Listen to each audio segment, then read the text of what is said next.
market, and we also race some horses as well. What got you starting in the horse business? At a young age, I just found it a passion and followed my dreams, and you know, every year try to do more and do better, and I think it's the greatest game in the world. And you know, what's your earliest memories, man, as a horseman?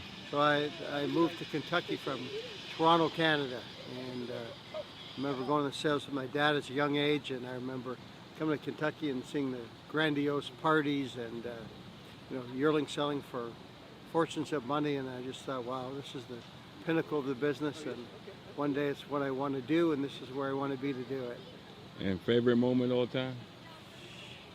I don't know if there's a favorite moment. You know, there's personal moments where we've had achieved or done something that's significant, and then there's wider moments where you've just observed something great in the sport, like Secretary winning the Belmont. You know, that's a public ownership, not a personal ownership. And then we've bred Belmont winners and Preakness winners, and you know, significant horses to win significant races. So those achievements are nice too. But I think the most rewarding are the moments like American Pharoah winning the Triple Crown, where I was at Belmont for that, and just seeing the whole world sort of embrace the sport on its best day with a pinnacle achievement. That's pretty neat to be part of, just as a fan, you know. You know, as a breeder, can you tell when you got a good horse early? Yeah, I mean, you're always hopeful, but looks will fool you, because the one thing you can't see is how bad does somebody want it, be that an animal or a person, right? So those that want it the most, they usually achieve you know, they're the highest achievers. And you don't know that till they face adversity, until they're challenged. So, you know, pedigree, athleticism, a lot of things in your favor, but you never really know who's gonna be the right horse. If they did, the guy that spends the most money would have all the best horses. So it's probably good that it's a formula that can't really be figured out. And you know, do you got a favorite horse all the time? I have a favorite horse.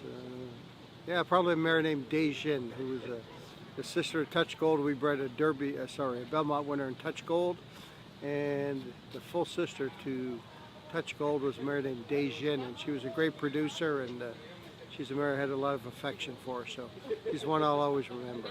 And you know, the name of this program is The Real Players Inside the Backstretch, right? How important is the men and women that do this job every single day, man? There's no business without it. Like they do all the hard work, so often not glorified, often not recognized, but you buy a horse, you need someone to take care of that horse. They devote their lives, a lot of them live on the backside, so their welfare and adequate housing, suitable wage, all those things are hugely important for the ethics of the business and for the way the business works. You know, we've sort of displaced a lot of local American labor, where African Americans were the predominant grooms and people that worked with horses. Now it's Hispanic people, and you know, whoever's there, we need to take care of them. So they work long hours. It can be a dangerous job. It's a total commitment. They have families there, and you know, they put the horse in front of everything. So we need to make sure those people are well taken care of and be fair to them. Thank you, sir. All right. What's your connection to horse racing? My 3 generations. My grandfather trained horses. All my uncles trained horses from New Orleans, Louisiana. I have a lot of friends like Calvin Burrell, Kendrick Carmouche, all the old guys. I mean, like, I was also in the movie Secretary, Mark Guidry. I mean, been around horses all my life, and I mean, something that I love to do. And I'm gonna ask you, right? Like, what makes a good groom, man? Like, what makes a good groom? Devotion. Somebody who just love it. You gotta love it. You gotta really love it. Show up for work, and just, I mean, you gotta love it, because it's a 7-day-a-week job. I mean, if you don't love it, you don't want to show up for 7 days a week. I mean, you gotta give up a lot. Like me myself, I'm from New Orleans, and I'm training in Ohio, and I haven't been home since last Christmas. So that go to tell you what you love. Yeah. And what's your favorite moment, man, in this life, man? What's my favorite moment in horse racing? Honestly, God, with being in horse racing, honestly, I got a lot of good moments, but like my biggest moment is like right here with my friends and family right here. And your new friend. Right here. And my new friend. But right here, we have an organization we put together, and the name of it is the Real. Are you wearing it? I'm gonna show you the name of our group. It's the real Dundadas. The real Dundadas. The real Dundada. And our biggest Wait, motto is, if you're not with us, you're against us. I feel you, man. I feel you. And what's your favorite horse of all time, man? If you got one, man. My favorite horse of all time, I'd have to go with Rachel Alexander or Zenyatta. My two favorites. A lot of people who on y'all podcast is always them too. But love horse racing, and I mean, it is what it is. And you know the name of this program, right, is the real players inside the backstretch, right? Yes. Most people look at racing and think it's owner trainer that make all this thing happen. No. How important is the guys on the backside, man? The guys on the backside, the owners, everybody. I mean, like it's all teamwork. Yep. I mean, like it's not just one person. It's a family, and it's like I told you, it's like us. I mean, like we started that group about last year. Yeah. We started it last year, and I mean we started it for fun, and I mean it brings us together. You know what I'm saying? And you have a winner today. Yeah. We had a second today, and I came all the way from Ohio. They flew me out just for us to be together. So it's all family and love. And what's your name, sir? My name's Terrence Gitter. I'm from New Orleans. That's my uncle with the horses. His name is Eugene Gidrick. I mean, like he motivated me because I got in some trouble at a young age, and horses was my next passion. So I went to it. And when I seen y'all page with Miss Irma, I sent it straight to my uncle to show him. I mean, like y'all do a good podcast and bring the people out, man. Because like a lot of people, backside people don't get as much attention as they should. And I mean, like I love what y'all do. Thank you, man. And look, and it means a lot to us to actually be out in real time and people see us and tell us that, man, because you know we really trying to do something for the people, man. So they hear that. Thank you, my brother. It's special, man. And look at here, that's our owners, man. What y'all? Because they never get to. Started with the trainers, us, another owner, Terrence, and then little Odine. And it was just kind of like a way for all of us to come together. And we picked our horses together. We picked who we were going to claim. We got them together. They won for us. They were able to buy us another horse, and it's just fun. Your favorite horse of all time? I have to say, of course, I love all the greats. My first homebred. My first time being a breeder. He died in February. It'll be a year in February. He got hurt racing, actually. But he gave me the experience. He gave me everything. So his name was Master Legionnaire. He was my favorite. Wow, dang, wow. And, you got a favorite horse? Same thing. I mean, she brought me into this world, it's been fascinating to learn about the whole racing. I mean, everyone knows about Secretariat and you know those types of horses, but her horse was a special horse, had a special bond with him. That's his bracelet. And just growing in the industry and learning more and more about it, and just being overwhelmed with what it takes to be a winner in this. It's a lot of work. It's not just what you see on TV and everything else. Around in a circle. It's a lot of work. 7 days a week. There's no stop. It's every day. Going back to what Terrence said, it takes everybody, you know? Like, I'm not just going to be like, okay, bye, see you later. You know, we're involved. We're a part of this. We're a team. We're family. And to most people, they're pets, too. You know, it's a business. We want them to be successful, but their livelihoods come first.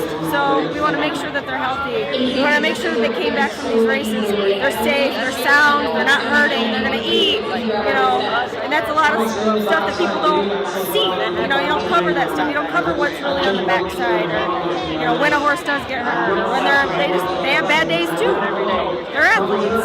And, I'm gonna say good luck to you, man. I'm a trainer, but I grew up on the backside. My mom was an assistant trainer and a single mother for most of my life at Charlestown, a smaller racetrack. But yeah, I grew up on the backside, and like I said, my mom was an assistant trainer for a large stable back home. And you know, like you guys are trying to talk about, just everybody being important to each and every horse, from the hot walkers to the blacksmiths to the grooms. You know, they're the people that spend 90% of the time with these horses, and it's as honest as you can say. You know, which is like I said, it's a family, and each barn is a family kind of situation, and they all thrive when the horses get over there and get to the winner's circle first. And as a kid with your mom, man, what's some of your earliest memories, man? Some of my earliest memories are sitting there cleaning water buckets and feed tubs because she was trying to keep me from running around in the barn and stuff like that, so I had to do a lot of stuff like that, or holding horses in ice tubs and things like that. But then obviously, you know, as you get older and start to realize what's going on, you start to enjoy the wins and understand what it takes to get each horse to the winner's circle, you know. It's a 365-day job kind of situation. It's, you know, so it's a lot that goes into each and every horse. And your favorite moment in this life? For me, my mom rubbed a horse, a West Virginia bred named Russell Road, who made $2 million in earnings. And probably watching him make his first $1 million in earnings was a really big deal. It was kind of like, you know, everything my mom worked for in her life, kind of, you know, getting to that point. So it was just a big achievement for her to be a part of a horse like that. And it was exciting and a proud moment for me to be, you know, her son kind of situation. And your mom name? Daisy Tobin. Like, what's your favorite horse of all time? Of all time, it's got to be American Pharoah at the end of the day. I mean, Triple Crown winner. Yeah. You know, did everything real easy. Just a nice horse to watch run, and kind of made everybody kind of fall in love with the game all over again. You know. You got a lot of good, rich history, man. I appreciate it. And the name of the program is The Real Players Inside the Backstretch, and you touched on how important the men and women on the backside is, man. Yeah, exactly. And that's pretty dope. And your name? Jesse Cruz. Jesse Cruz. Yes, sir. Thank you, sir. All right, guys. Cause you know, 65 years in this life is a very long time. Yeah, I should be getting the hang of it by now, right? Mm-hmm. What was racing like 65 years ago? Well, I wasn't in racing 65 years ago. I was just raised around horses. Not very many women on the track. You know, that's probably the biggest thing I've noticed the difference in. Like when I came on the track, there were probably 4 or 5 girls, you know, and now it's like there's more girls than guys almost. And just a lot of difference in. It's a lot more of the really huge outfits now. You know, back then if somebody had 20 or 30 horses, it was considered a big outfit, and now it's kind of in between. So. Yeah. How long you work for Mr. Mott? 10 years. 10 years. And what's your favorite moment of all time? Is it just winning the Kentucky Derby? Yeah. Who's some of the better horses that you came across? Let's see, Flatter, Yoshida, Country House, Elate, Royal Delta. I didn't ride her or anything, but her last year was the first year that I worked for Bill, so at least I got to see her and stuff. How important is these guys and women back here? Well, they're extremely important. I mean, you couldn't do it without them. It's, I kind of wish they got more recognition, you know, like the grooms and hot walkers and stuff. I mean, they, you know, you get up at 4 o'clock every morning and come in and take care of horses, and, you know, they work when they're sick, they work when they're hurt, you know, because they want to take care of their horses and stuff. It's, they're kind of unsung heroes, you know. What does that mean to be here for the Pegasus? Oh, it's always nice to be around, you know, these bigger venues and, you know, important races and stuff. And, you know, it's kind of one of those things you look back on and you'll say, well, I saw this horse or that horse. Like, you know, like when California Chrome was here, he didn't think he won it that year. But it was just it's just always nice to see those kind of horses and all the excitement that goes with it, you know. Yeah. You got a favorite track to go to? Churchill Downs. Churchill Downs. Yeah, it's home. Oh, that's okay. Who were some of your inspirations, like your mentors in this business? Oh, my mom.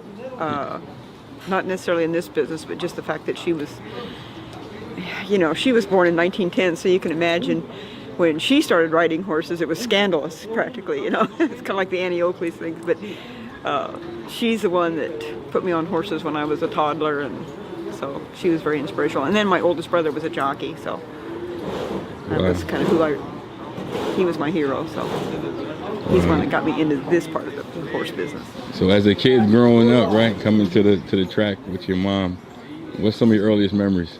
My earliest memory was just seeing my brother ride. I think I was 2 or 3 years old, but it's so funny that I clearly remember this horse he rode. It was a big, beautiful black horse, and he had hot pink silks on. And I can still remember that, you know.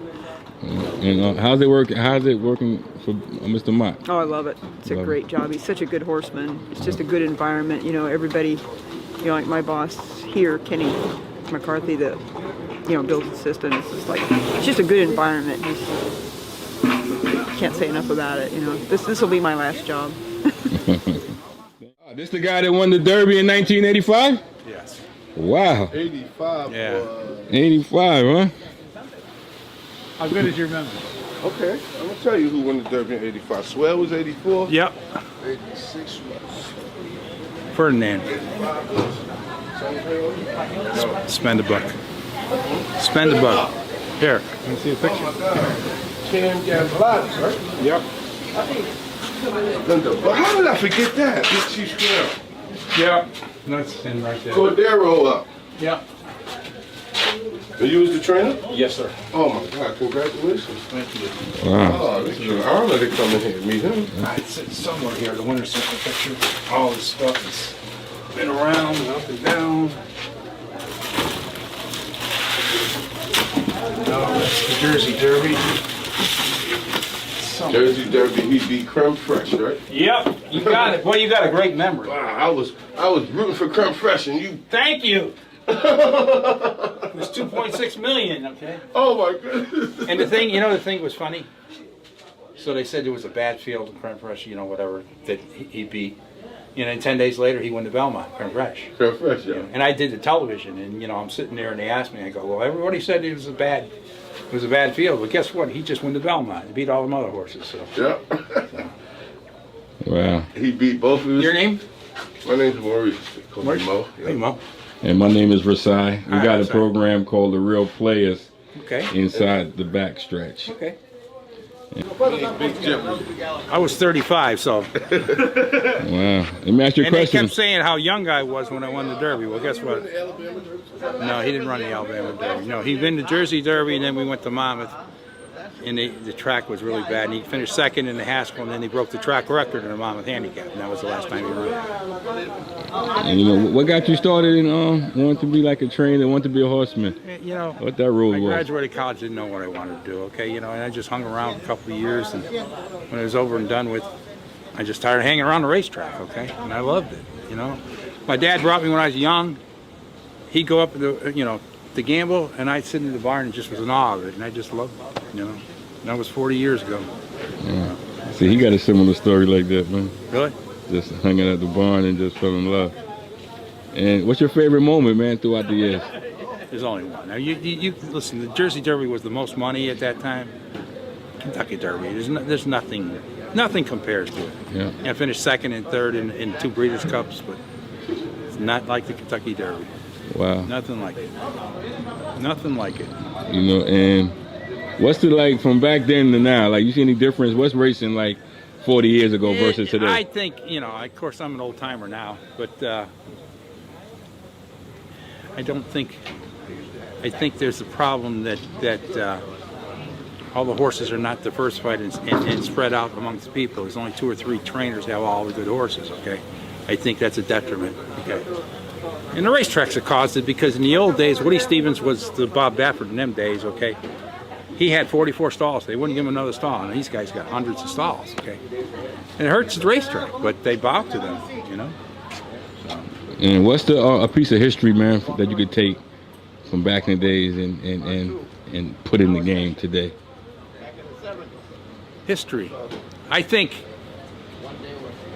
people were more, they appreciated good horses better then. In other words, when a good horse ran, people would come out just to see that horse, okay, So, and then again, these good horses don't run nowhere near as what they used to run, okay? They run 4 or 5 times a year and that's it, okay?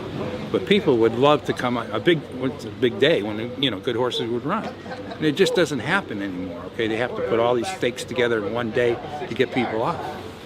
I don't think they publicize the good horses like they used to. They don't play up to the good horses. And that's what people want to see, okay, I think, What's the feeling like, right, when your big horse won the Derby and came back to the barn, man? What that was about, man? What that experience was? Can I tell you, I don't want to tell you, all I kept saying is, I can't believe it. And there was an adjective before that, okay? All I kept saying. We went back to the barn, And the girl, Mary, who was rubbing her, was, so I get back there, 2 friends of mine, we walked back to the barn, you know, and we got there, and all the Derby horses were there, Chiefs Crown, all of them. Every groom had a bottle of champagne. They brought a thing of champagne. Mary gave every groom a champagne. I go, what about us? Well, I wanted to give it to them. Everybody was celebrating, what can I say? Wow. It was great. It was a great experience. I gotta give these guys credit coming out here and gallop horses in this. My fingers are numb and I'm just standing around. Wow. Yeah. That's a fact. I never thought Florida would get like this. This is the coldest we've had in a long time. How you doing, sir? Doing good. Oh man. Wake up in the morning. Life is good. Life is good. Life is good, man. I've been doing this for 40-something years. 40-something years, huh? Walked on the racetrack, left college, walked on the racetrack and said, this is me. This is I'm you. it. This is it. I'm like Don Shula. This ain't football. How important is these guys, man, on the backside, man? Yeah, we couldn't do it without them. Yeah. These guys, they're expected to work 6-7 days a week. You know, whatever the weather is, warm, cold, rainy, doesn't matter. They got to come out and do their job, take care of the horses. They can't take care of themselves. You know, we just go through our daily grind. Yeah. Most of us really like it. If they don't like it, I don't want them here. Favorite moment in this life throughout the years? My favorite moment, every time I win a race, it's a good moment. Doesn't matter if the horse is a claiming horse, an allowance horse, a stake horse. When you win a race, there's no feeling like it. Who's the best horse you've ever been around? Not even if it was trained by you, but just in general. Well, I've really never been around other people's horses, so I can only speak for myself. I had a horse named Carterista many years ago that was voted a Florida-bred turf champion.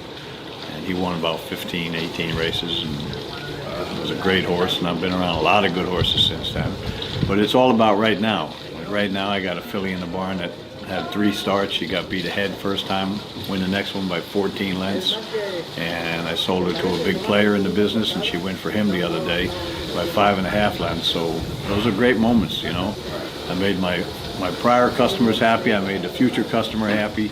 And what really was cool was the guy walked up to me after the race, shook my hand, put his arm around me and said, I'm leaving this horse with you. And I felt really good because he's got 10 other trainers. He could have taken her anywhere. So those are great moments for me. Say I'm an owner, right, and I just brought a claimer and I bring him to you, right? What's the first steps we do with this horse to get him going? Well, I got to get him initiated into my program. Like I said, I'm kind of like a coach for the Dolphins. You know, you got to get him in your own program. My feed program, which I'm getting ready to do now, my training program, evaluate them, get them happy. I want a happy horse. I don't train them too hard. I want them happy and feeling good about themselves and confident. And then I evaluate where they're going to be competitive. And I try to get you in the winner's circle with your horse. Because that's the big moment. You just were saying about, you know, the exercise riders galloping horses in the cold and tipping your hat to them. Tell us about some of the other functions that go on under the shed rug, man. You know, everybody plays an integral part. The exercise boys, we got grooms, which is the way I came around. I was a hot walker, which is, you know, to cool out the horses after the race, and I watched what the grooms did, and I said, I like this. I got friendly with the horses. Grooms, so to me, the grooms are really, really important. They can make or break a horse. You know, if they don't get along with them in the stall, they get them upset, they're not happy, then the horse is going to be happy. So, but the exercise boys, the assistant trainer, from top to bottom, everybody's important. There's nobody in this business that doesn't play a big role with these horses. I want to say thank you, man, for giving us a little time this morning. The name of this program is The Real Players Inside the Backstretch, and hopefully where can we see this? And you should have a few words with Howard because he's the main guy here. When I'm not here, you know, it's all on his shoulders, and even when I'm in here, it's on his shoulders. Yeah, this program is on Facebook and on YouTube. Okay. And thank you. And I kind of briefly spoke to my guy. Yep. And you said you've been around 60 years. 60 years, man. Connection to racing. He started working at Santa Anita early 1990s in Southern California. Went to work for Todd Pletcher in 2002. Spent quite a bit of time there before going out on my own. And what got you involved in racing, man? Want to be a horseman? grew up in Arcadia, California, had some friends, their fathers were involved in the racetrack, trainers, had another friend, went on to become a fairly successful jockey, and you become a product of your environment, hanging around and going to the races, starting to kind of, you know, spend some time on the backside, and it goes from there. Once it gets in your system, it's kind of hard to get it out. You know, how important is the men and women that work in these barns, man? Backbone of what we do, grooms, hot walkers, exercise riders, everybody. Big family back here. Couldn't do it without them. It's a very labor-intensive job, so all hands on deck all the time. Everybody works together, works for the horses. So I have the utmost respect for everybody that works back here. Wow. Oh, you got a favorite moment, man, throughout the years? Favorite moment throughout the year? This year, I thought winning the Preakness was pretty good with Rombauer. Obviously, winning a Breeders' Cup with CC was good, but any win back here is a good moment. And what's some of the best horses, man, that you had? Best horses I've had: City of Light, former Pegasus winner, Breeders' Cup winner, is very good. CC, Breeders' Cup winner, very good. Rombauer, Preakness winner, very good. You know, Ohio, 8-year-old Grade 1 winner. I thought he was pretty special. Maybe 7-year-old when he won a Grade 1, but plenty of nice horses to come still, hopefully. And what was it like working for Todd?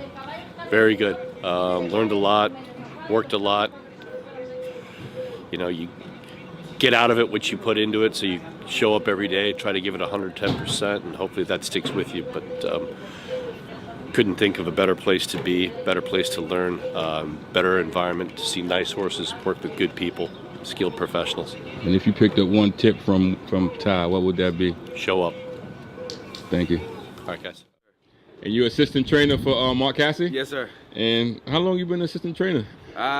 Officially about 2 months now. 2 months? I've been his foreman for about 4 years, though. Oh, and, yeah? Yeah, I started with him about 4 years ago, and it's been a really nice journey to get here. You know, and we're real fortunate to have what we have. Yes, sir. You know, how you climb up from being a foreman to assistant, man?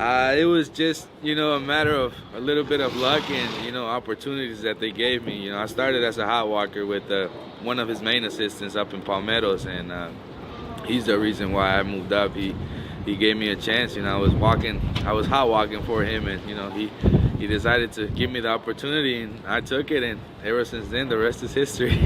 So, you know, right, as a young horseman, man, what does that mean, man, when a guy like Mark Cassie? I still don't believe it, you know.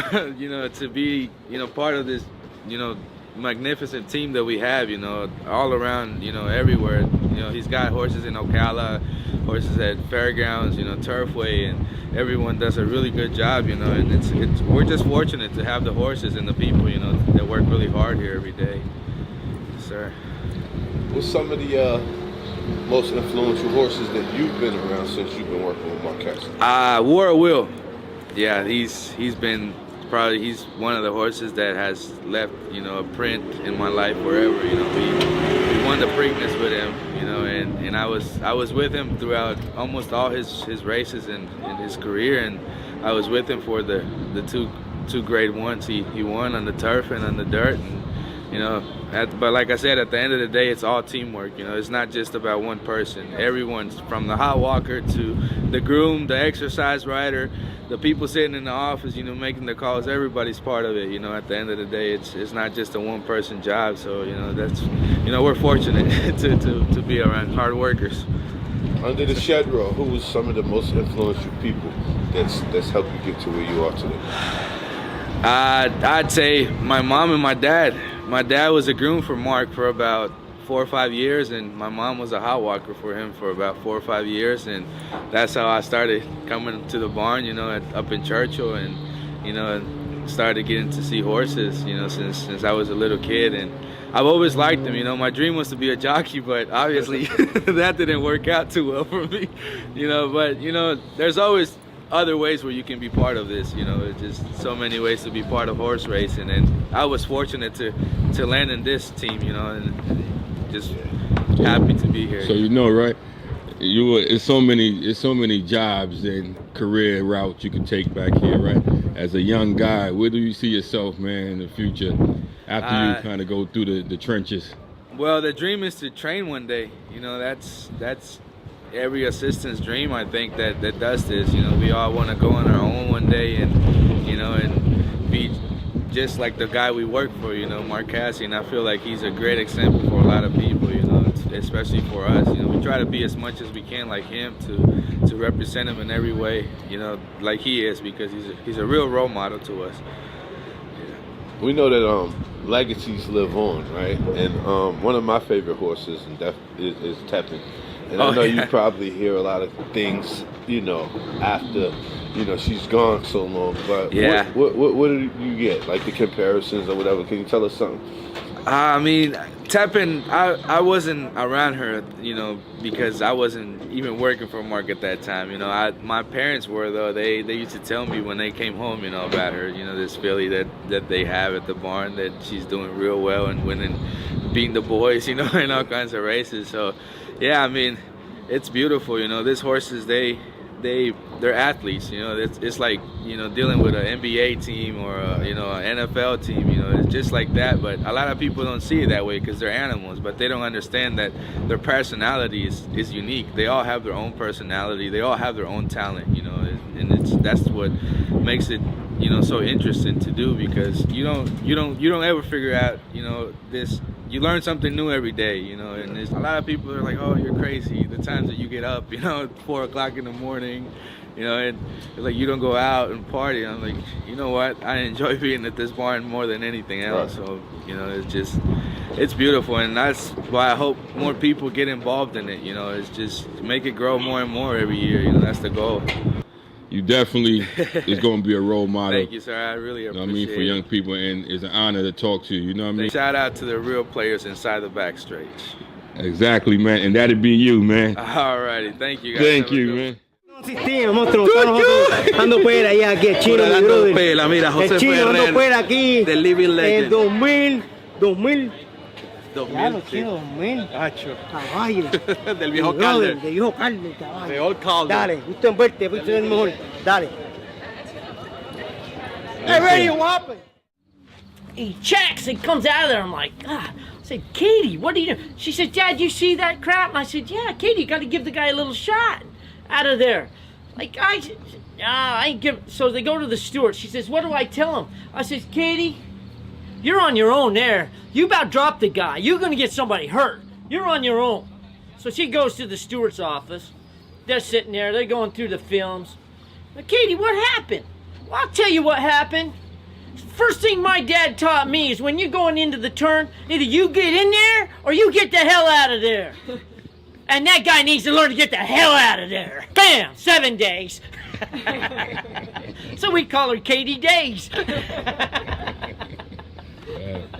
But you're right, that's actually what they tell you. Yeah. If you don't have room, don't You go. got time to get in. He said, and I told her, I said, Katie, you got to be careful. You're going into the turn. You don't go in there because they all drop in. They go to the left lead and they drop in. You either get in there or you get the hell out of there. Yeah, it was pretty funny. But yeah, she threw me under the bus. When people, new guys come to the racetrack, right, and want a shot, like what do you tell them about this? Like, what's that talk like? What's that conversation like? You have to be committed. It ain't something you're just gonna start doing. You know, it's every day, 7 days a week. It's Saturday, Sunday. It's Christmas. It's Easter. It's New Year's. It's every day of the week. So what happens is when you get married and your girl, oh, we're going to the barbecue. We're going to the. Guess what? You got work to do. You don't have that luxury of just going to the barbecue or going somewhere. So you have to be committed, 100%, or it never works. You need a good woman behind you to understand that. Yeah, absolutely, yeah. And if they don't, it ain't gonna work, because no matter what you tell them, they don't understand it. I feel like that's in any business, man. You get that. I think they don't understand. I think you hit gold when you find that in life. Yeah. What's your name? Neil. Neil. And what's your connection to the racetrack? From the beginning, I started out grooming, and then I learned how to ride, and then I rode some races for a while, and then I started working for Mr. Mott. And how long you been involved in horse racing? It's got to be 28 years, 29. 29 years ago, huh? What was racing like back then, man? A lot different where I started. I started on a bull ring in Western Canada, and it's a lot different racing. You know, it's obviously not doesn't quite compare to Saratoga, but it was different. It was a lot of fun. A little rougher maybe. My best experience probably working with some of the horses I've been able to work with here for Mr. Mott. And what's some of the good horses that you came in contact with? Well, I got to be around. I was around Royal Delta. I was around Flat Out. I was around Lee, Elate, Art Collector, Ron the Greek, Close Hatches. A lot of good ones.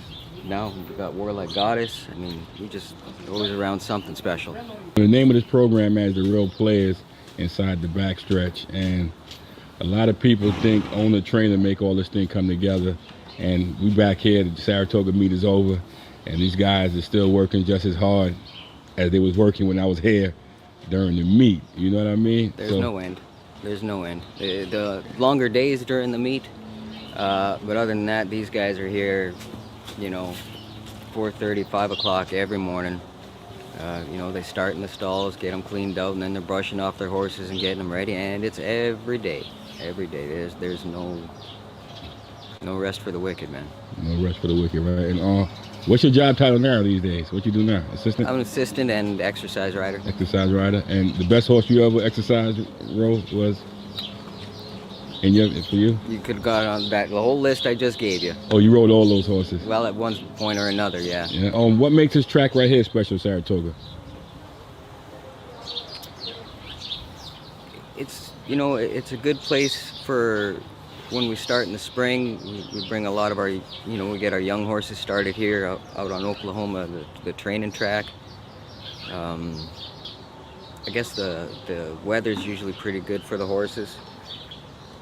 You know, the facility itself, they try to make it good for you, you know, especially, you know, when the meet's on, you got all the horses here, so you got both tracks open. And what's that feeling like when the big horse win the big race and kind of come back to the barn? Man, that's what it's all about. Yeah. That's why we get up in the morning, and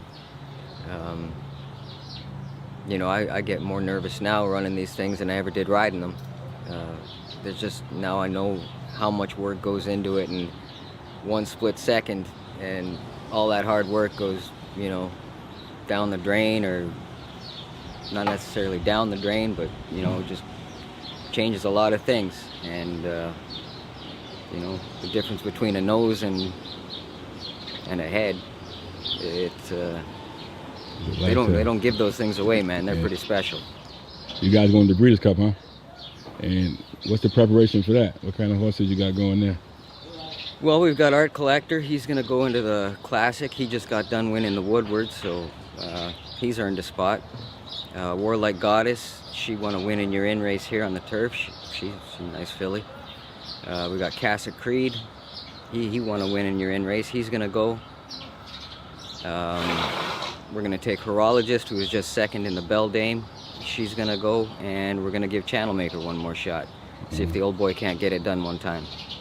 And how do you climb up the ladder around the barn, man? You started off as a hot walker, and you started off as all these things. How you get to make it to assistant? How that happen? Well, there's a couple stories I could tell you. One is just being here and hard work. I met him when I was still a jockey, and I was exercise riding for him a little bit in the winter, and then when I quit, I approached him and you know, and asked him if I could, you know, start working at the barn and, you know, seeing where it would take me. And eventually, you know, the door opened up and the job opened. Man, I want to say thank you guys for all the hard work you do. Thank you. Yeah. Guys like you for making it known, you know, getting it out there. And that's what we try to do, man, talk to the real players, man, because people don't even understand the work that you guys do. So hopefully this could kind of push the game in the next direction, talking to the guys in the backstretch, man. Yeah, right on. And thank you. Thank you. How you got started in horse racing, sir? Yeah, I just came here and started working in the summertime, from high school days. Yeah. How much years you been back here? Since 71. 71, man. Wow. Over 50 years. Wow. What was horse racing back in 50 years ago, man? It was different than today, but it's still about the same thing. You know, it's just get more modernized, I guess. You know, as time goes by, everything's changed. Yeah. But it's still the same procedure, the same work, you know, same drill, just different era. Different place. Yeah, different place. That's it. In 50 years, right? What's your favorite moment? Every day is my favorite every moment. Just waking up and coming up to work is my favorite moments, because I love doing this. And if you ask me if I'll do it again, I'll do it all over again. Yeah. As I had fun. Oh man, shit, a lot training 50 years. A lot. A lot. Can you give us a few good ones that taught you some of the stuff that you don't know? Well, I worked with Bob Dunham, Kenny Neske, Bobby Lake. I did pretty good with Bobby Lake. A couple of years well. Herb Nadler, a lot. Jeff Woodines, Mike Missouri, a lot of different trainers. Joe Canty, Phil Horn, E.W. King, Steve DeMara, John P. Campbell. I started out with Campbell. I mean, Daddy. So I've been around a long time. Mm-hmm. Yeah. Who was your mentor in this life when you first came along, well, man? I think Bobby Lake probably. Bobby Lake, you know, it was easy there. He had access to almost everything there, you know. So, you know, I could say he was my mentor because I learned a lot there. Yeah. You know, the horse people are secretive. They don't want to share their education and things like that. But basically, that's that, you know. And you know the name of this program, right? Is the real players inside the backstretch. The real player inside the backstretch. That's what it says here. How important is the men and women that work in these barns throughout the years, man? Everybody's important back here. Whoever contributes to the game, you know, because that's the whole deal. Huh? Whatever you could contribute, and everybody that works back here has some form of contribution towards the game. Yeah. Yeah, this is not a one-man show. Everybody take a part. Hard worker, grooms, owners, trainers, exercise rider, everybody. And that's like the program is really trying to shine light on that fact right there, man. You know. And what's on the job you do nowadays? Me? Well, I got a couple of horses I train myself. Yeah. I don't win that many races, but I keep trying. You keep trying, huh? Yeah. And what's like the most memorable race that you won? The most favorable race I ever won? Yeah, for you, that kind of as a trainer that said, you know what, this is as a trainer? As a trainer, man, like I'm special for me. My first win. First horse I started as a trainer, he won. And I bred the horse myself. What's his name? Duke's Cherokee. Duke's Cherokee, that's a horse. I know Cherokee Beauty was the mother. Got the guy gave me the mother and I bred her. She broke down in a race and I sent her to Florida. As a matter of fact, I was giving her to somebody on the island and the lady in Florida bred her. She had a stallion there. Yeah. I forgot the sire's name. Yeah, it's been a good little while. Over 20 years. Yeah. And that's a beautiful thing, man. Yeah. It was a special thrill, you know. Yeah. You see the horse grow up as a baby until she come into racing, you know. I had her for a whole racing career, you know. It was pretty good. When you worked for Camper, was it before the fire or after? Way before the fire. I was in 71, 72. 72. I think he had Jimmy French. He had a couple of nice horses, stalking pictures. And that was way back then. That was way before the fire. The fire came back a couple of years after that. After Pleasant Colony. After Pleasant Colony. I was there for Pleasant Colony. Yeah. And let me ask you a question. What do you remember about Liz's Kitchen? Well, one of the best kitchens on the track. The food, you could always smell the food when you're coming in through the gate, you know. It had a special smell, you know. country stars. Yeah, but it was good. And I was happy in there, although, at the time, back then, mostly trainers and exercise rider, and mostly trainers and jockeys used to go in there, I used to sleep in there. Because somebody said back in the days, the kitchen is where if you was new on the track, that's probably be the first stop. Yeah, that was the first stop because everybody hang out there in the morning, so it was pretty good. Where you could get socialized and meet people in there, You need a job, you probably go to the kitchen and somebody will come over there and look for somebody, Yeah. And I want to say thank you. Yeah, you're welcome. Here he is. Don't be camera shy. What was your what you had going on this morning? Yeah, we're just hacking around. It's the end of the morning. It's got a 2-year-old. He's checking everything out. He's been to the track, like 4 times. So I just like to hack him around the barn area and let him see all the other extra activities.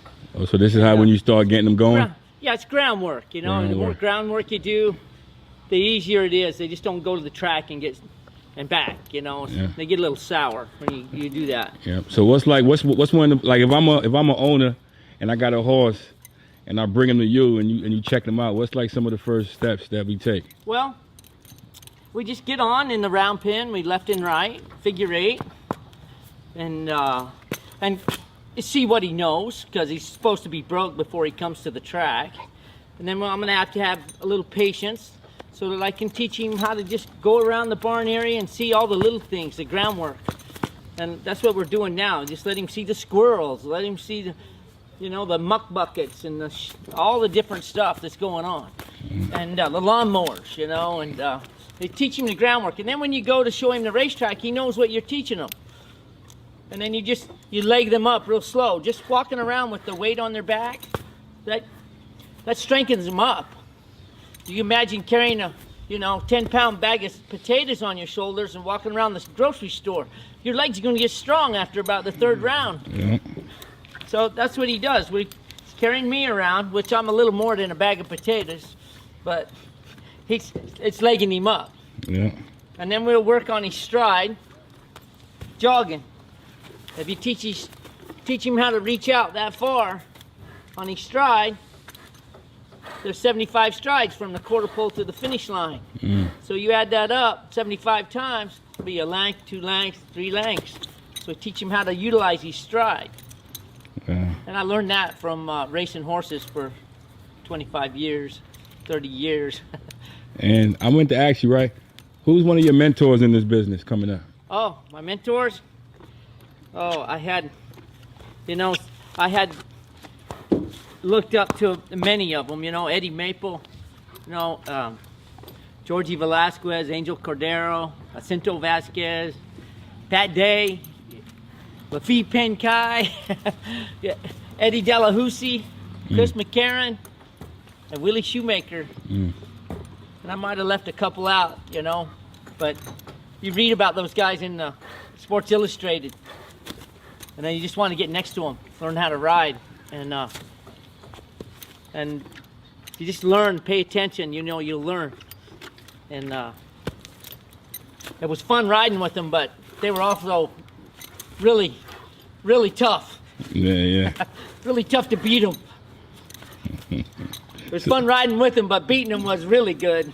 Yeah. So it's very competitive, huh? Oh yeah, it was super competitive. They're all in the Hall of Fame, so it was hard to beat them. Yeah. But they were exciting. Oh man, it was always a pleasure, man. All right, you too. Yeah, Thank have you. a great day. Hey, I'm gonna come talk to you every day before you leave, man. Very well. Before he retired, Alan Jerkins Fuya and a house named Wagon Limit run up against Gentleman and them, skip away. They were the Jockey Gold Cup in Belmont, man. And this fucker come out of the clouds with this horse, man. He come out of the clouds. Mud, a lot of mud on him, man. And pass Gentleman and skip away in the home stretch. $1 million race. After that, he retired. Oh, that was his last race? Yeah. When you go ask him. Robbie Davis, huh? Yeah. Last race. Last race. Wagon Limit for Alan Jerkins. Them days I been in California. We sit in Hollywood Park kitchen and we watched that race, man. Because them days it was Gentleman, Skip Away, Devil is Due.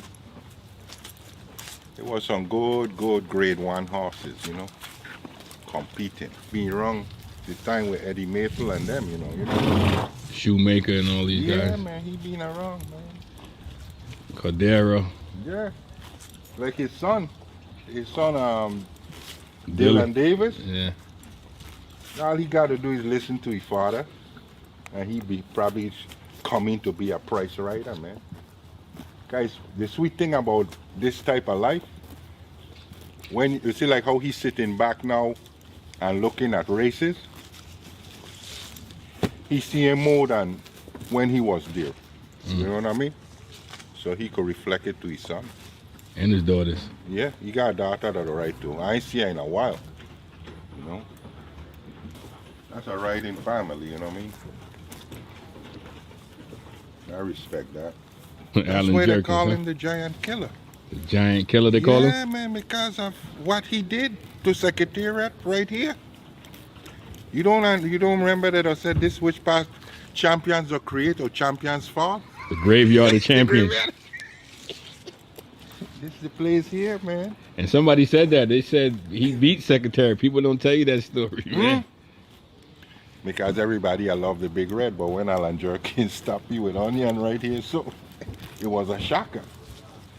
You know, it was a shocker. They didn't expect you to do that. And that's how we get the name the Giant Killer.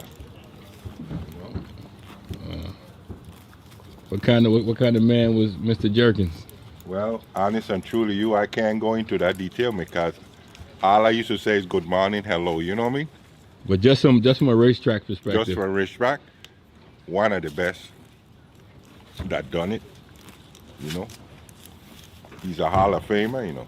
You see they got a race here in his name, right? Yeah. You don't find trainers today like that style, you know what I mean? What kind of style was that? What kind of style he had? Well, he tried to get the best of people work with him. You know what I mean? And try to produce the best horses out there. I mean, he win no Triple Crown and all that thing, but his big name was when he stopped Secretariat with Onion. That's a big deal, though. That's a big name, man. That's a big deal. Huh? That's a huge deal. Sure do, man. Sure do.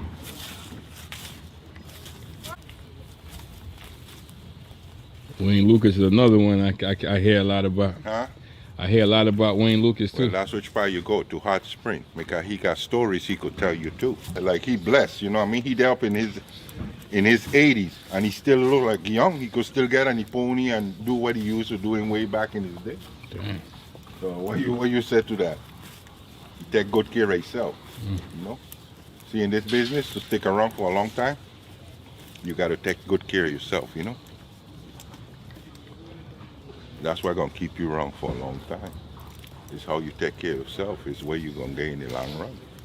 You know? I'm proud to be 64 years old. You know what I mean?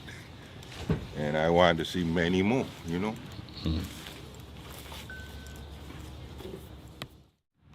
Every racetrack in this country, you know, the most important people, you know, there is two guys very important at the racetrack. One is the Outriders, so the other one is the paramedic. You know, it's going to be the ambulance, the human ambulance. If you don't have human ambulance or you don't have Outriders, you don't have a racetrack. So you got to have those two. If you don't have those two, you're not going to have a general manager, you're not going to have a maintenance guy, you're not going to have it, you know, nothing else. You're not going to have public over there behind the grandstand. So that's the main thing about the Outrider, you know. So that's the way here in this country. So this is American way. So if you don't have an Outrider, you don't have a racetrack. So, and about the Outrider, he's the only one put his life, you know, ready to save somebody else's life. You know, he's the only one at the racetrack. That's why, you know, you gotta, you know, respect and give you a lot of, you know, honor to the Outrider. Just, you know, the good Outrider, you know what I'm saying? Absolutely. And you know, this program is about giving guys like you roses, man. They want to say thank you for the hard work you do. Okay, no problem. Yeah, we appreciate it. So, but like I said, a bunch of people, they don't think about what the riders do. You know, they don't care. You know what I'm saying? They just, you know, it's like, you know, so it's the only one, you know, save life at the racetrack. You know, it's got to do anything to save somebody alive, you know. I've been here since 1978. 1978, huh? So, you got all the good horse stories, huh? Yeah. I've been here for a long time. I worked for Leroy Jolly for 10 years, David Whiteley for 3 years. Those are top guys. I've been with this guy here for 30 years. And we've done real good. He's on the verge of winning 1,000 races here in the next week or so. And what got you involved in horse racing? My sister-in-law worked for the owners of a horse called Seattle Slew that won the Triple Crown in 1977. Wow. So when 44 years ago, huh? When I was still in high school then, and I heard they was working in the mornings. So I said, can you get me a job in the morning so I can work before school? And in 1978, I started working on the racetrack from 5:30 to 8:30 in the morning. And then I would take my father's Chevy Chevette and go to high school with it. I was in 10th grade. Wow. What's your favorite horse of all time? My favorite horse is a horse I groomed called Track Baron. Nice horse. He won 13 out of 21 starts. Back in the day, he made $1.3 million. What a good horse. Neat horse to be around. Very nice to take care of, and just a good racehorse. Over 50 years in this business, man. What keep you coming back, man? Once you get in this game and you're in here long enough, you can't get out. It's in your blood. It's in your blood, huh? It's in your blood. And what makes this racetrack right here so special in Saratoga? It's not a long meet. It's a short meet. And you got the best racing in the world over here. The best horses come from all around to compete here, and you just see it in the races how all the people like to come to the races in Saratoga. It's so prestigious, and when you come to the races and you know you're going to watch a good horse race with nice horses, it's a pleasure to watch that. And the name of this program, right, it's called The Real Players Inside the Backstretch, man. How important is the guys in the backstretch to every and any barn? Well, if you don't have these kind of employees back here that are so dedicated to their horses, this game won't go on. You know, throughout the years, the help has changed a lot, and you know, we miss a lot of these old guys that used to be around here. And now you got a lot of guys coming from foreign places, but they're good help and they work. And it's hard. You work 7 days a week. It's long hours, and you got to be dedicated to this game. Otherwise, you know, you got guys come and go, but not many of them.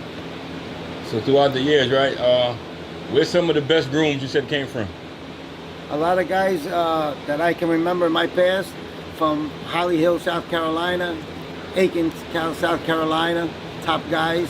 Some come from Booker Park in Florida. I remember those guys were real. Those are the guys that taught me how to groom horses. And you know, now you got a lot of Mexicans and Spanish guys that are turning out to be really good people, good grooms. The backstretch winner circle, right? Throughout all your years in horse racing, it don't matter today or 30 years ago, right? Who would you nominate for an award like that? If you remember a name or somebody you kind of want to give some roses to.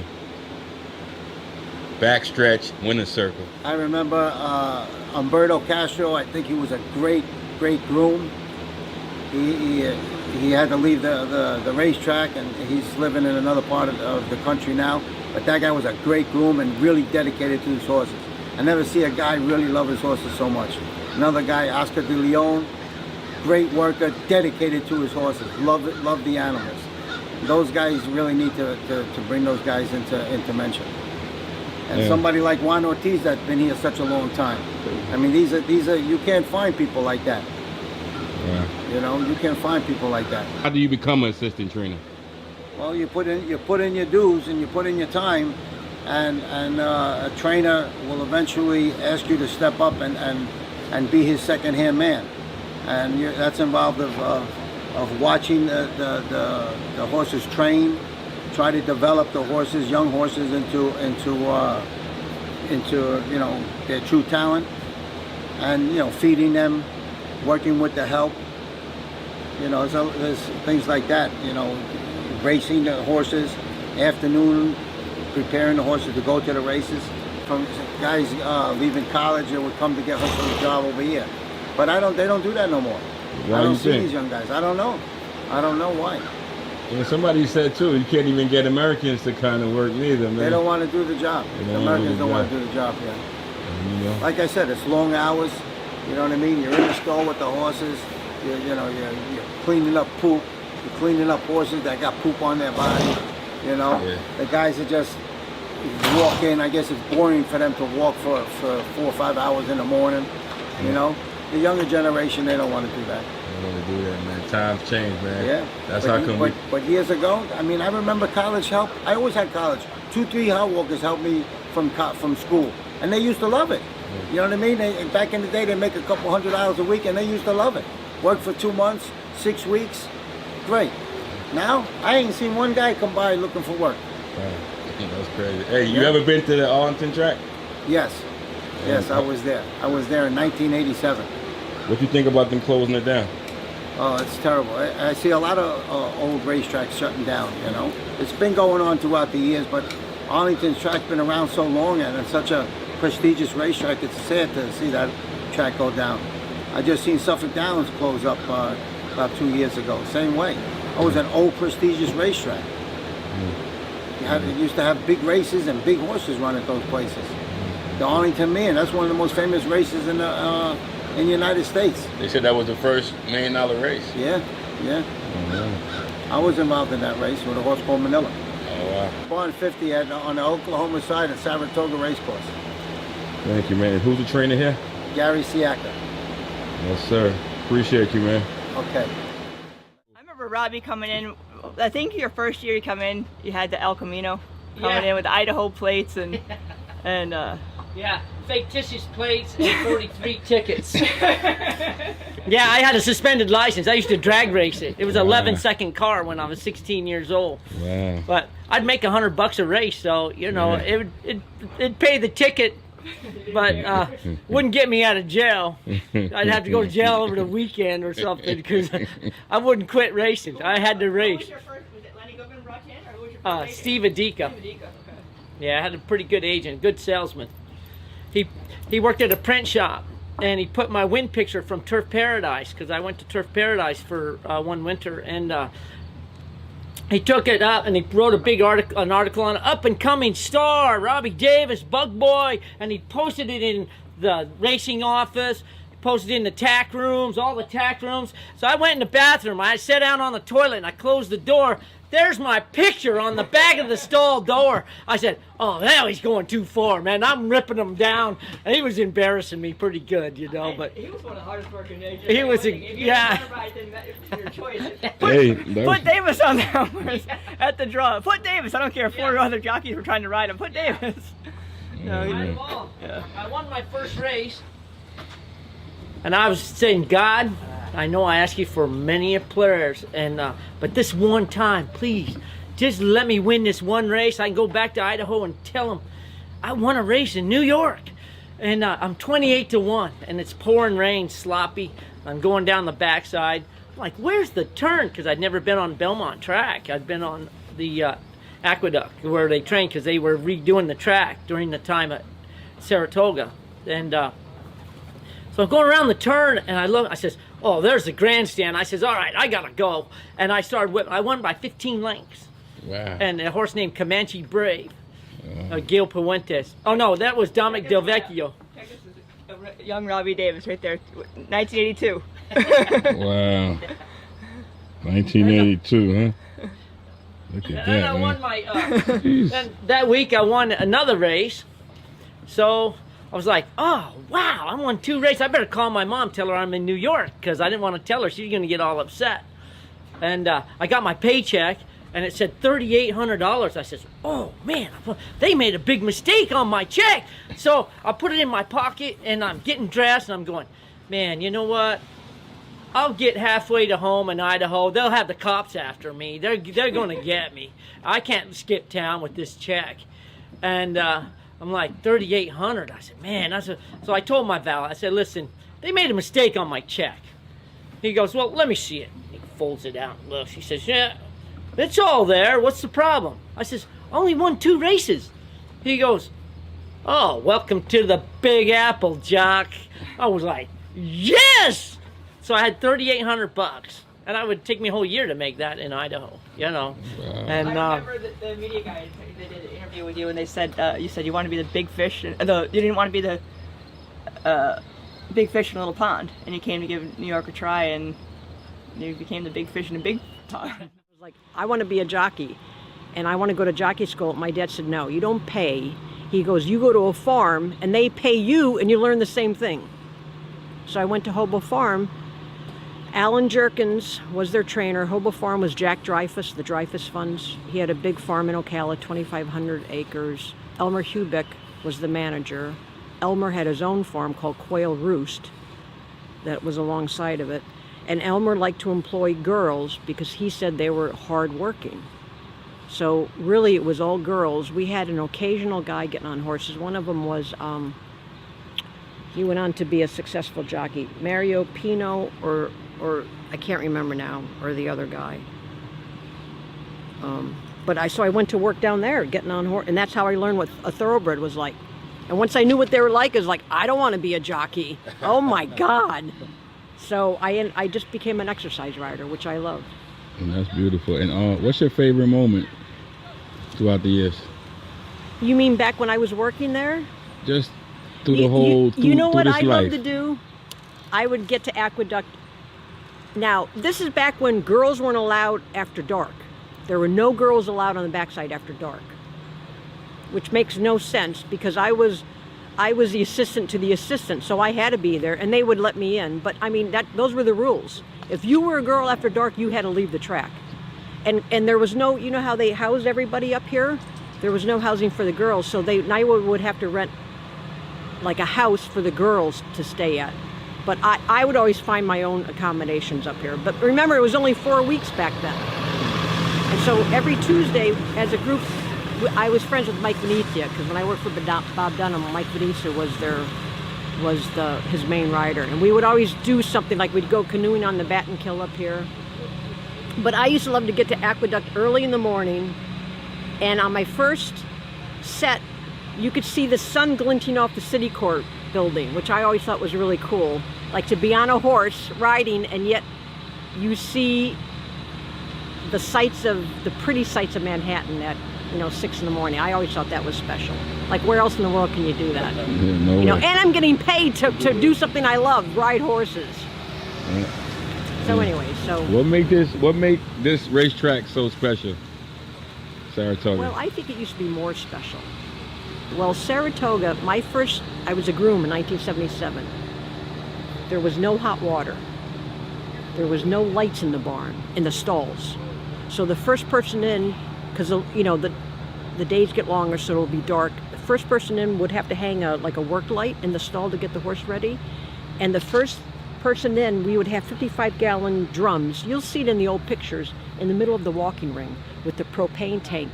And the first person in would have to light the ring of the pilot light, and that's how we would get our hot water. It would heat up this 55-gallon drum of water. That was our hot water source. You had to pump the water back then, huh? Well, every stall had a hand pump because that's what Saratoga was known for, the water, and that's where we gave our horses the water from. They don't do that anymore. NYRA got rid of all the hand pumps. They said it had to do with, they would have to monitor the safety of the water, and maybe they don't want to spend that much money. But back then, we would pump. The horses lived on the air and the water. That's what they thought helped the horses. So to give a horse a bath, you would take your 5-gallon bucket and you would lean over this thing of boiling water, and you dip out enough water, and then you'd cut it with cold water, and that was your warm bath water to give the horses. And there were a lot of girls. Are there a lot of girls now? There were a lot of girls. I mean, grooms, hot walkers. I was an exercise rider. And so in the late 70s, there were still all the old timers were around, like Jerkins, that whole era. And it was all, there weren't any Spanish. It was all the old black guys, like from Kentucky and stuff. It was really old school. In South Carolina. Yeah. I worked in Camden for one winter. So it's really, you see it change over the years. And back then, no one had days off. But we liked it. And if the barn was big, if the stable was big enough, but remember, the stable might have only been 20 horses. That was a big stable back then. It was all spread out. It's not like it is today. One trainer that has 500 horses, he has those, that would have had 30 other trainers. So, and if the stable was big enough, they would have a swing groom. You know what that is, a swing groom? And how many horses do they rub now? 4? 3. Each groom had 3 horses that he rubbed, and there was a swing groom. So each groom would get a day off, and the swing groom, if it was this guy's day off, the swing groom would rub his 3 horses, and the next day he'd rub the next person's days off. So all the grooms got days off because they worked all day. Exercise riders just work in the morning, so what do they need a day off for, right? And we were fine with that, you know. Hot walkers, same thing. You know, they don't really need a day off. I don't know what it's like now with the labor laws. Not labor laws, but the labor board determined you can only work so many hours for your salary, and then overtime kicks in. That wasn't, we never heard of such a thing. What was your favorite horse to exercise? I fell in love with a horse named Fugie, F-U-G-I-E. It was a Steinbrenner horse. I worked for Butch Lenzini, and he was my favorite horse to get on. I would be on him, and if you scratch his withers, he would, you know, like do that. And he ended up having a track record. He was claimed from Lenzini. I think Pete Ferriola had him. And I think if you talk to Nicky Santagata, who used to ride races, he was a jockey. He's the all-time winning rider at Meadowlands. That's what Harry Rice said the other day. But Nicky used to get on him. He said he was really tough. Like he'd gallop with his head all the way down, and he would almost hit himself with his knee. Like he'd come back and he'd be bloody from, you know, he was just, that was his action. But it was a Steinbrenner gelding. Steinbrenner had nice horses. Hey, do you remember some of the names of the grooms and hot walkers from back then? You know, some of the old black guys, like there was a Booker T. I don't know, we called him Booker T. Washington. These guys were for Tom Waller, because Tom Waller, I think, was South Carolina, and he had Tanrack and Farm. He had a bunch of nice New York breds. And because that was my first galloping job, I think. My first job on the track was rubbing horses, and I worked for Tommy Root Sr. So there were 2, Tommy Root, R-O-O-T, Root, because I'm from the Midwest. Tommy Root Sr. and Tommy Root Jr. I can't remember now, it's been so long. I used to know all of them. And where are you from in the Midwest? Iowa. And how'd you get into the horses? I read a book. I'm a voracious reader, always have. I read a book called Come On Seabiscuit by Ralph Moody, before anyone knew who Seabiscuit was. I read it probably, it was a Weekly Readers, because I belonged to the Weekly Readers book club, and I was hooked. I read that book I read it 33 times. I kept it marked on the inside. I would just read it over and over and over. So I fell in love with it, how racing was back in the 30s. How you doing today, sir? Good. How are you? How are you guys? I see you working on your day off, huh? Yeah, even afternoons, Mondays, Tuesdays, we are here in Saratoga. And what goes on Mondays and Tuesdays, man, when the track is closed? When there is no racing, in the morning we still keep going on. Some horses even breezing on the dark days. And afternoons we come in to check the horses between 4 and 5 o'clock, 5 p.m. If they eat good, if they drink water good, and if they look alive in the stalls, that's what we do. Hey, what got you into horse racing, man? What made you want to be a horseman? My family is my grandfathers used to do the horse beats for the Ottoman Empire. I'm from Turkey, and my dad, one of the best trainer in Turkey, and we are coming from Turkey, last 6 years in the United States, and we grow up around horses. That's how we started. guys win any races here yet? Yeah, we won 2 races so far in this meet. Yeah. Thank you, brother. How many more you got running? I am a little slow right now. They claimed my horses, but I have one Wednesday, one Thursday, and hopefully closing week we're gonna have 5-6 entries. Hopefully. You the trainer? Yeah, I'm the trainer. Matt Kankantarmasi. Okay, congratulations. Thank you, my brother. Nice to see you guys. Yes. Who's your favorite groomer? Huh? Who's your best groomer? They all good. I have 4 or 5 grooms. They are all good. Yeah, they are all. We can't put them separate. They all giving their 100%. Yeah. That part. And I feel like in this business is important. It is very important. You know, all this work you've been doing, you kind of unsung hero, man. You're a one-man band, and that's amazing. Yep. Cause it's a lot of work. It is. I do everything myself. Like I send one out while the horse is out there working. Like normally I'd go watch it, but they're doing the same thing they've been doing for days. So the horse knows what he's supposed to do. And all this filly ever wants to do is eat. She's trying to come over here to eat. She doesn't want to bath. She says, the hell with the bath. Let me eat something. But, yeah, so I like working with them every day. I like when I come in the morning at 4:30, they call to me, they see my car, they start yelling. Yeah. You know, it's cool. Yeah, like I said, I have other trainers that work for me in other tracks that have my horses. But I just like to have a few that I like to mess with, usually 3 or 4. I can't do more than 4 by myself. Yeah. But I take some nice ones up here to Saratoga because they can earn money. And I still love the ones that are cheaper, but they can't survive up here, so I got to have some other friends of mine take care of them. Yeah. You know, at a cheaper track where they can survive. They can earn enough to pay their bills. So. Hey, did you ever have a horse, right, that you felt so strongly about that didn't do nothing, that didn't deliver? And what's that feeling like? I had a horse that, yeah, I had a horse like that the horse had all the potential in the world, but he never turned out to be as good as we knew he was. And he didn't have the mind to be a racehorse. He didn't care about racing, you know. And but he had the body of a champion. But he didn't, you know.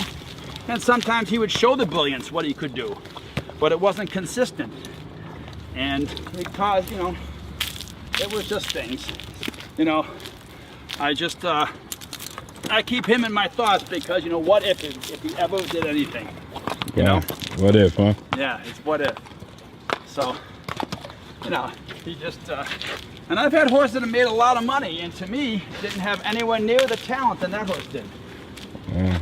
But That's the way it go, huh? that's the way it goes. And on the flip side, right, when you got your big horse, right, that do deliver, Yeah. right, and that horse get back to the barn, right, what's that feeling like? I train them like any other horse. You know, I don't like to show favoritism because I believe horses have feelings. And they see you giving all the attention to one, they'll stand in the back of the stall and they will sulk. And if they stand there facing the wall, they're kind of talking to you. They're telling you, I'm not happy, whether it's they're sore or they're in pain or something's wrong.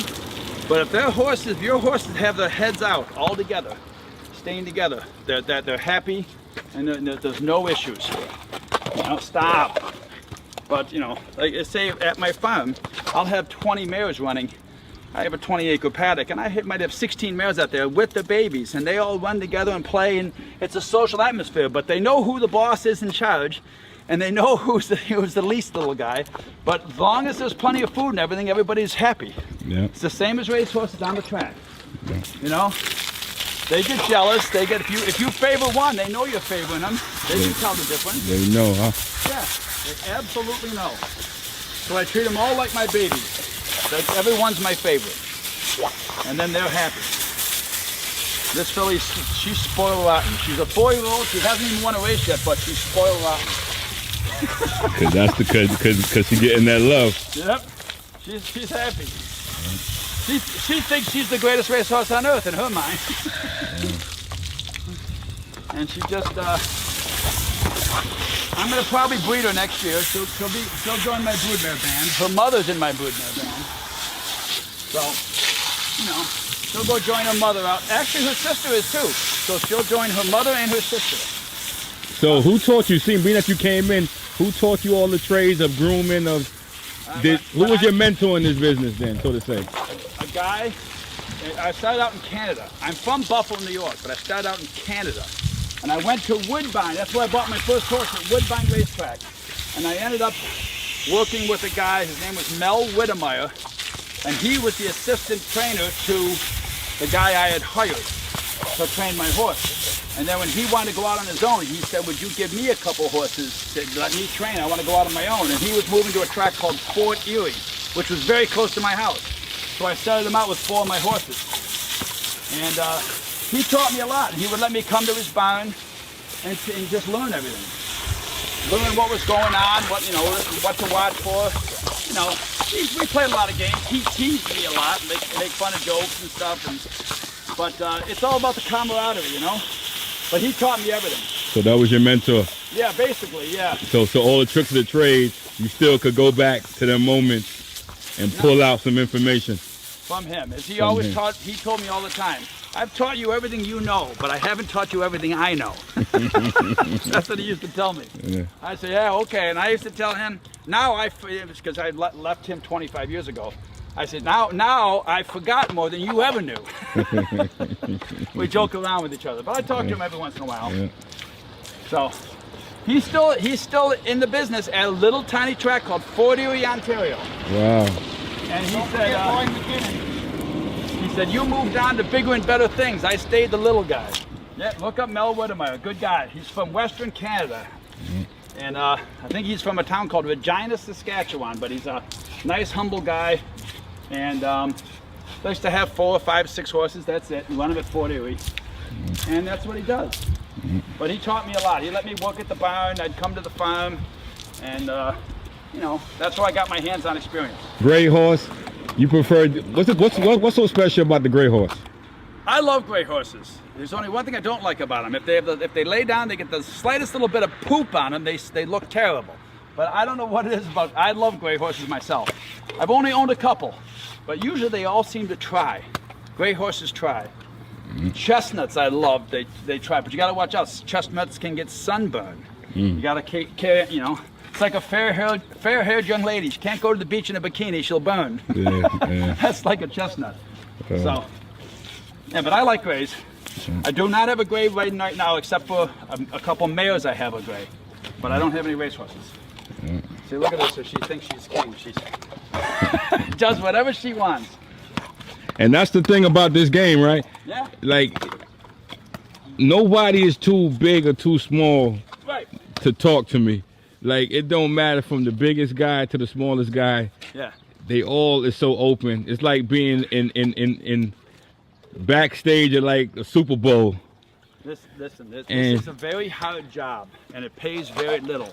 So if you don't love it, you shouldn't be here. So people usually are very happy and friendly to talk to people because they're here because they love it. They could make a lot more money doing something else, but they love this because they love to work with the horses. Yeah. I lose money every year, but But you love what you do. But I love what I do. So it's a different ball game. Yeah. That's life when you can do what you love. Yeah.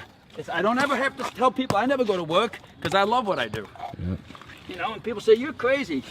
My friends will say, are you nuts? You know, you retired as a lawyer at 41. Why did you start doing this? I said, because I wanted to. Yeah. That's why I retired. Yeah. So, hey, there anyways, it is. But yeah, everybody, anyone who's in this business, they should all be friendly because they do it because they love it. They're not getting rich. Yeah. You know? So, anyways, my friend, it's a pleasure talking to you. Thank you, buddy. Take care. Have a good day. You too, man. Okay. How you doing, buddy? Good. The real players, right? The real players. All right. How you doing? Trainer. Nice to meet you.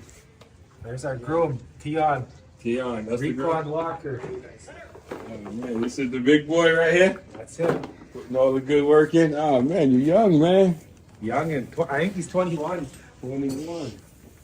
I like to see young guys doing this work, man. Yeah, he's good at it too. He likes to work. He likes to work, huh? That's what you need when you look after these kind of animals. You need somebody that likes to work because it's constant work. And reliable. Look at this. Yo, hey, look at this. A guy that's 21 saying that, right? How special is that? How you got involved in this life, man? My grandmother. grandmother. I needed a job. I needed to work. So she Yeah. brought me here one day in the summer after high school, and then I just started working here. Started off a hot walker, and then second year I did a groom. Started grooming. Yeah. Because my trainer needed a groom. Wow. So I just started grooming. Yeah. Where you from, man? Brampton. I'm from here. Yeah. What's your nationality? Jamaican. Jamaican. Wow. From Jamaica. And you know, right? What's the most important? Most important thing? Yeah, to being a groom. Like what you say is the fundamental. Listening. Listening. And paying attention and taking your time. Yeah, taking your time. Not rushing. You gotta. If you're a good person at heart, the horses will know. They're gonna know. Yeah, they're gonna know. Yeah. And you know, what's your name? Tion Walker. Tion Walker. More power, man. Good luck, man. I want to say thank you for your hard work, man. Of course. Yes, He's a great trainer right here. Man, what's your name, buddy? Harold Ledesser. Yes. And you know, what's your earliest memories with the horses? My earliest memories, frick, from when I was little, I could barely walk the ad horse. Yeah. Little, one of them's name was Peanut. Peanut. A little Shetland pony. I would ride him. Yeah. Yeah. And I liked him because he'd rear up, and just be hanging on. It was fun. Man, that's special. Kid memories. And you know, right? Yeah. And you know. And another memory was my uncle. They used to have workhorses. We'd ride them just for working, skidding logs, hauling hay, all kinds of work. And then grew up and went to the track. Never left. Never left. Never left. Wow. What's some of the good horses you've been around throughout your career? I bought Paladin Bay at CTHS sale as a yearling filly. Yeah. She made some big money for us. She won a grade 2 stake. She won the Princess Elizabeth as a 2-year-old. And she was second in quite a few. We sold her in Keeneland. And then we had Primo Touch last year, was third in a grade 1. Wow. And Wake Up Maggie there, she's one of my favorites. That filly right behind you. Yeah. She come from the sale. How important is the men and women, man, that wake up every day and work with these horses? You have to. Sometimes you don't want to, but they rely on you, so it's part of it. If you don't have that in you, you might as well go get a different kind of a job. Yeah. The horses need you to get up in the morning. Yeah, They literally rely on you. Yeah. It's very important. Be careful. Watch your back. That's Orbaline. She went 4 in a row for us last year. She went 4 in a row? Yeah, Orbaline. She's in on Thursday. Wow. And you know, what you think about the real players, man? Real players are cool. Yeah. Real players are cool. Yeah. It's real. They keep it real. Yeah. So and you know, coming here to Woodbine, man, it's a special place here, man. The diversity, just the people is so. Yeah. I don't know. It's hard to explain. It is hard to explain. This is a cool. People have backbone here. Yeah. They got like some get up and go. Yeah. You need that. Yeah, you could. It's easy to lay down, but it's hard to get up and go day after day after day. So it's a special breed. Racehorse people, it's a special breed. And you can feel the energy right from the door. So when you walk through the gate, it's here. You the horses give it off. Yeah. If you know how to read it and take it, they give it off. No, for real. They're spirit animals. So. And you know, right? Who goes down as like the greatest horseman in Canadian history? You think for you? I don't know. My grandpa. Yeah. Yeah. What's your grandpa's name? Alec Putra. Wow. But they know horses from different, there's great trainers and great, but it's just a different way too to know the animal itself. Yeah. What made them guys so special, man? Them old timers, man. With I don't know. They knew they did everything themselves. The making the feed, from the bandages to you name it. Yeah. And they knew old special old remedies, and they just knew when a horse is good too. Yeah. Yeah. Shout out to the Moosomin's First Nations in Saskatchewan. Yes. That's where I'm from. That's where you're from. X and then Poitras. Poitras. Yeah, Poitras. Ah, so there's a big French. So you're native, Yeah. but you have a big French background. Yeah. Very nice. From a Métis, that's why they say. Métis. I was born in the Métis settlement. but I got my First Nation status, so I Okay. accepted it from the Mooseman band. Yes. So Métis, there was both like Mixed. white Europeans Mixed. and natives. Yeah. Very nice. Mixed French. Yeah. And you seem to have a good understanding of your background. Yeah. Yeah, that's Well, I grew up in the bush. I know Métis. They're strong, Yeah. willed. Yeah. They know how to survive. They fend for themselves. They don't ask for much because they're trappers, Yeah. entrepreneurs. Yeah. They're smart. Yeah. Yeah, So- witty, know how to Yeah. survive, you're right. Yeah. Yeah. And make a living from their Yeah. work, right? Make Yeah. a living from their work. The lady that was walking the horse right there, she said Cree. The tribe, the native Cree, yeah. Yeah. That's our background. That's your background, Yeah. your native background. Very nice. Yeah. They're smart too. Yeah. Very smart. Cree are strong too. Yeah. Yeah, because these is people that survived into Yeah. the harsh winter and hot Mhm. summer. Yeah. Yeah. And a teepee. In a teepee. And Cree trappers, they would go for days and days Yeah. and days with the walking and the snowshoes Dogs. and yeah. Dogs. Yeah. Yeah. They tame dogs for They work. tame dogs. Yeah. Wolves, I guess. Yeah. They eat dogs. Yeah. We learned a little bit of that history when I was in school. I'm from Montreal. Okay. Yeah, so we Cool. learned a little bit, but it's cool to hear it from Yeah. the people. Yeah. From a person themselves. Yeah, Yeah. yeah. Well, I've done it. Yeah. Yeah. And that's what make the real players special, man, because we all about the people, man. Awesome. And showing love. Our biggest thing is to wake up and be a blessing to people, man. Right on. And and it was That's nice. It was a pleasure, man. Yes. talking to you. Thank you for sharing too. Yeah. No Keeps problem. the spirits, right? Yeah. Yeah. Can you tell me significance? Well, this is owl. Yeah. This one's actually owl. Mm-hmm. I like it just for decoration, and the spirit of it too is strong. Yeah. Owls bring messages, eh? Yeah. They sometimes they're not good messages, but that's what, when you believe in spirituality and the animals, certain ones come around, they bring messages. Wow. Yeah.